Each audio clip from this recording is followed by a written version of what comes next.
فرمایا گیا ہے کہ جناب اسرار احمد صاحب قبلہ برائے مہربانی آپ اس پہلو پر روشنی ڈالیے کہ حضور صلی اللہ علیہ وسلم کے زمانے میں خواتین صحابہ کے شانہ بشانہ جہاد میں شرکت کرتی تھی.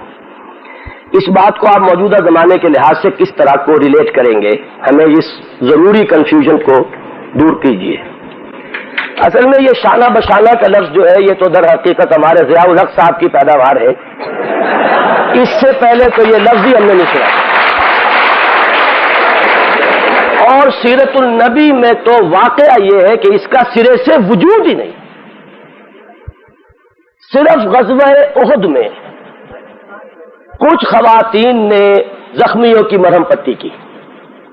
اس میں ذہن میں تو یہ بات رکھیے کہ غزوہ احد کہیں باہر نہیں ہوا تھا، مدینے سے بالکل قریب، لہذا جب خبر پہنچی ہے تو پھر وہ خواتین دوڑ کر آئی ہیں، ورنہ اس سے پہلے وہ کیمپ میں نہیں تھی، ان کی کوئی نرسنگ بریگیڈ جو ہے وہ ساتھ نہیں تھا.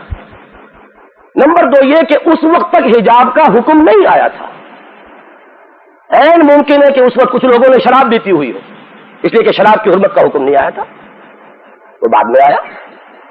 اچھی طرح سمجھیے کہ دین میں جس وقت جو حکم آیا، مکہ مکرمہ کے دوران صحابہ شرابیں پی رہے تھے کہ نہیں؟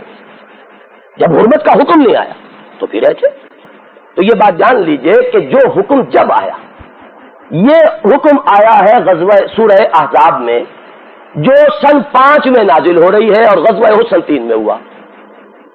سن 5 میں جب حجاب کا حکم نازل ہو گیا، اس کے بعد جو غزوہ ہوا سن 7 میں وہ ہے غزوہ خیبر. اس موقع پر 6 خواتین نکلی اور حضور نے سختی سے انہیں منع کر دیا اور واپس بھیج دیا.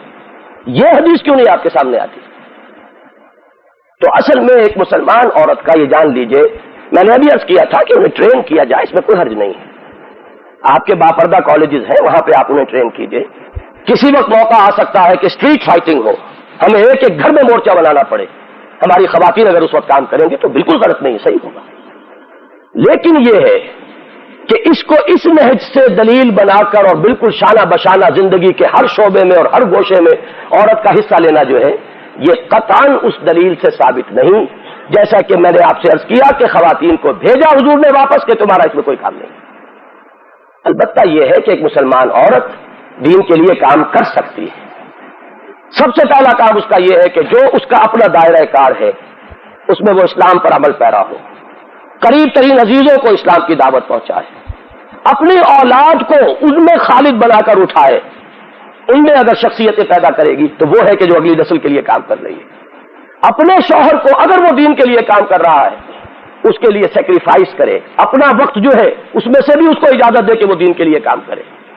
حضور نے فرمایا کہ جب کوئی مسلمان جہاد کے لیے قتال کے لیے نکلا ہوا ہو تو اس کی جو بیوی اس کے ناموس اور اس کے مال کی حفاظت کر رہی ہے گھر میں بیٹھی ہوئی، وہ اس کے اجر و ثواب میں برابر کی شریک ہے. آپ کو یہ معلوم ہے کہ فوج میں ہر طرح کی سروسز ہیں، وہ بھی تو لوگ ہیں جو پہرا دے رہے ہوتے کھڑے ہوئے. وہ 50 تیر انداز سے جن کی غلطی ہوئی ہے، جس کی وجہ سے کہ غزوہ احد کی فتح شکست میں بدل گئی. They are not combatants. وہ ایک جگہ پر کھڑے پہرا دے رہے تھے، لیکن کیا وہ ثواب میں شریک نہیں تھے؟ اسی طرح مسلمان خاتون اپنے گھر میں بیٹھ کر اپنے مسلمان بھائیوں، شوہروں، باپوں کے تمام اجر و ثواب کے اندر شریک ہو سکتے. باقی یہ کہ ایمرجنسی کا معاملہ بالکل اور ہے. اگر کسی بلڈنگ میں آگ لگ گئی ہو، وہاں ہم یہ نہیں کہیں گے کہ پردے اور سطر کے حجاب کے احکام سامنے رکھو، وہاں ایک عورت کی جان بچانی ہے. لیکن یہ کہ عام حالات یہ نہیں ہے. عام حالات میں مردوں کا دائرہ کار اور ہے، عورتوں کا دائرہ کار اور ہے. اسلام نے ان دونوں کو علیحدہ علیحدہ رول دیے ہیں. اللہ تعالیٰ نے اسی کے مطابق ان کا جسمانی، عضویاتی اور نفسیاتی سٹرکچر بنایا ہے جو ایک دوسرے سے بالکل مختلف ہے. یہ ہے اس معاملے کے اندر جواب.